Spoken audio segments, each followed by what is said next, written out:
Kenekwa Ndi Igbo ndị mana ege ntị biko ebe we na nene masị m udo dịle nwoke udo dịle nwaanyị na agwago m unu ụmụ mpịa dibịa na nwana na ana Igbo anyị. Your biggest mistakes unu mego n'ụwa but allowing Okongwu Dibia to come across you people.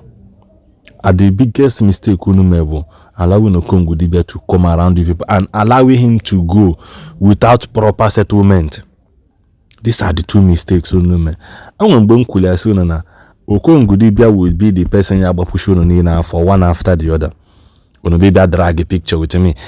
Stop using my picture. Onye nu shinana. Stop using my picture. Onyana sinana. Stop using my picture. I use the picture. Give me use the picture. Video no the everywhere on social media. Ono katam say using a picture. Give me a video. Get it. Which one is more important? Your video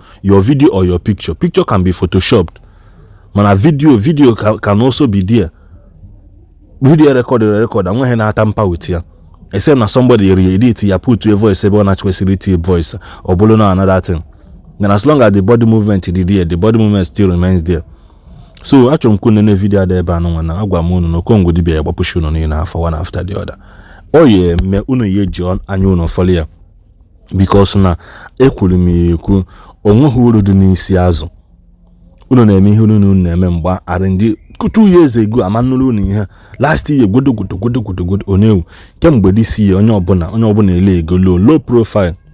na ihe Okongwu Dibia ji aka wee na-akpọ afa ihe akwa ndị na-asị na ha nwa bụ aka ji ofọ ndị akwa ndị na-asị nka ndị akwa ndị na-eme nka ihe akwa all those set of people mgbe ahụ ya bụ ikwunite ewele eke na-eyi mmadụ egwu na dibia gọvanọ eziokwu dị eje chụọ ọsọ mgbe ahụ na o nyeri ego mmadụ achụ dibia wa fence achụgide ya ọ na-awa n'ime ubi ọka iwe jide ya na-bring disgrace to Igbo sacred tradition. Nobody is talking about it. Na every time unu say pastor si unu pastor asịrị ngwa no n'ihe Okongwu Dibia na-agagharị kịta na grant interview up and down ọ ya akpọchi unu niile afa ị na-asụ much as na o nwere cockroach in your cupboard as long as no nwego ihe bịa mee n'iru Okongwu Dibia yi ekwu ya o mere n'izu omenonwu so kwadowekwanụ nke a ka bụ mbido fọ ndị na-achọgharị ndị ha ya eme ihe na ndị ya achọgharị ndị ha ya aka ọgwụ nekwa na Okongwu Dibia kọbi ya ọgwụ kịta ka o mechie ọnụ because if not o yi ekwu ma nke asị ya kwuo ma nke asị ya ekwu na ọ ya ata isi mmụọ akwefe ebe Okongwu Dibia doesn't have loyalty. Okongwu Dibia ya ata isi mmụọ in as much as na you people did not come to an agreement unu ihe anya na yochi aya na ndoja. After all said and done gidi Okongwu Dibia still went all back wee kwuo ihe niile nya na aya na ndoja. Okongwu Dibia nachi ya kwuo everything ka o si wee ga ọnọkwa na nke aya na ndụ mgba na-emekwa ihe ọzọ a na-echiji owele call na-eme onye eze Jesus wee explode everything that time onye ọbụla zuo ike na kita ka ọ na grant interview na-ekwu na-akpọ afa with full audacity ọkụ unu mara ihe unu ji aka unu wee kotara onwe na Igbo anyị nsogbu adịrị Okongwu Dibia I can only say gịnị ride on ihe na-ekwu ride on Okongwu Dibia na nwere ihe ya eme gị chọọ ihe ọbụla chọkwara ime ya mere gaba so achọrọ m ka unu kaba arụ nene this video nchọ post now because this video is originally and carefully interviewed by J Park and this video has been circulating on social media and only not there but for you human being Gordon like Okongwu Dibia ma metụgoro arrange n'ihu gị fụ mana duto ihe ndị mmadụ yi egwu cover to e nya ka ya ịgbapụ ya afọ ana n'ihu kamera Okongwu Dibia ma metụrụ arrange mana etu esi ebe arrange ndị ụka ewetara azụkwara ndị ụka na-emekwa arrange Okongwu Dibia metụgoro arrange imechi ihe chọpụtara mana ịchọghị ikwu ọ bụrụ asị nkwa afa mana ịchọghị ikwu aduto ka udo wee chia save onye a ọnwụgwụ ya daga dibia onye mmadụ tọsha dibia ndị ahụ imego dibia ndị ahụ ifu onye bụ complete arrange man okay compromise is not a native doctor mnasi ya chọpụta ife ọbụ draw back jedebe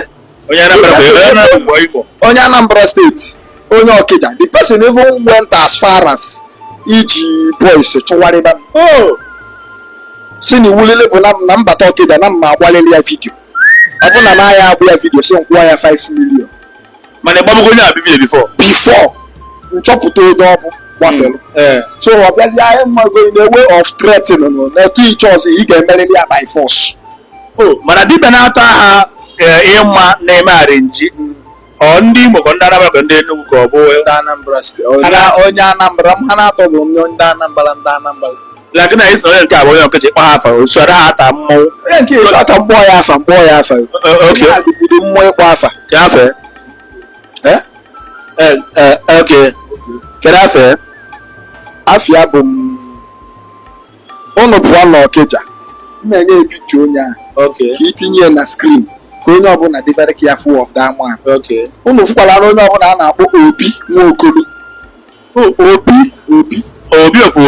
Nwaokolo na-enye ebichi mana dibịa owu mgbe a nchọpụta ụdị mmadụ onye a bụ complete criminal abịa n'ori agaghị ekwukwu ya n'ebe m na-agwa bụ just dibịa nke ị na-ekwu na-agụta mana onwe mgbe ị gbara dibịa akwụna na tugo na ihu akwụkwọ ma nnọkọ ha ma ekeghị oke gba ya ekeghị n'ihu akwụkwọ oke mana ama m ya nọ afụnube m ya real life nwaanyị nchọ ya gbara ebido gịnị na-eso okwu na ịgbara asị na mekaniki amazi anyị malụ ndị bụ ndị ala let us not go there so nkọwa gị na-agụta abụ bịa ntụ ya na ị na-apụ na kamera nkọwa gị na-agụta abụ na ndị dibịa na-eme arenji some of them and ndị ahụ erugoro ha ọrụ once ịma na iruo mmadụ nso chọpụta onye iruo mmadụ nso n'isi ezi mana rounding up na since ya eji mana ha bụ arenji ịpụtago n'okwu na public gwa ndị mmadụ si ya biko n'ọmụ gbara onye a vidio mgbede etu a but ndekwara ọ na-eme arenji na adị m sorry for ịgba ndị a vidio unu gbaghara m onwe ka isi pụta clear ndị mmadụ. Okay, the reason why njikwa afọ onye a mgbe mebi mara onwe ike sometimes the thing anya na-agbata m n'uche to do it or no ha bụ best idea to do it. Okay, ebe ọ bụla ịkpọbago afa ka anyị kpọrọ ụzọ n'isi ọ kpọrọ mmadụ na-abụ reason njikwa onye a afa bụ na abịa n'isi ruo n'ọdụ he's not a native doctor. Okay, ma kedu onye nke bụ abịa asị ịma na onwe dibịa na-abụ ọ bụrụ na ọ bụrụ dibịa o jee na ndị bụ abụ nata ọgwụ wee na-asọpọtụ nke abụ na he is not ready to run ife ọnọdụ igwu sọwayo. Okay let us ọzọ na-eme ala nji mana fa nwere ifefa n'alụ. Okay, mmadụ na-abụfọrọ abụ kedu afọ mmadụ na-abụfọrọ abụ mba mma akwa afọ mana ka ihe dị ka obodo sadị ọ bụ n'afọ ka obodo ọ na ndụ so ofu onye a ka m na-agwa ụmụ o nwere ndị nọ na ndụ zee na onye a nsị na m agwasịgo ebe fada wọtọfọ ma nwere ndị na-ame arịnye n'ọba mmadụ ụta a let's end it here. Ọgọdụ ka ha na-atọ n'ọcha Ọkịja. Let's end it here. Okay. Ndị onye Obi Nwaokolo nsogbu adọrọ ndị be anyị that kind of person ndị be anyị na-atụfughị oge Okongwu Dibia mere ka anyị mata na ọ bụ sọsọ ndị pastọ na-eme arenji na ndị dibịa na-emekwu arenji ọ gbagidere kpọọ na e nwere mmadụ na-atọ ọnwa ọrụ a na-arụ n'ụwa ọrụ adịghị ka anyị kwuo ihe eji maka ya bịa mana achọrọ nke ịghọta mana na-arụ ọrụ a sị na ọ nwere ọrụ a na-alụ n'ụwa mana na-arụ ọrụ adịghị eche ọ bụ na onwe ọrụ ọ na-arụ ọrụ ma gị wee na-arụ ọrụ aga m alụkwa ụlọ aka ndị ọcha ya mkpọrọ ji oke nsogbu adịrọ ọ sị na pastọs na abụrọsọ pastọs na-eme arenji na ndị dibịa na-emekwu na arenji na nke ndị dibịa karịrị nke ndị pastọ na ya nwa mma mana ọ dị sọrị na ọgba ha ndị a n'ihu akwụkwọ bụ ụwa na emebi ọ na-ezekwado ndụ ụfọdụ nwere ike ọbụla ha nwechara ego ya ịpụtakwu elu efefa n'alụ ịghọta achụbaghị ụfọdụ ka ejide ego ka ejide kọnekshọn maka ndị igbu egwu ọgba agha ịgba ọka n'azụ 2x2 so odesa ya bụ ihe wee sị ya anya bụ ka mmọnwụ na-abịa ebe enu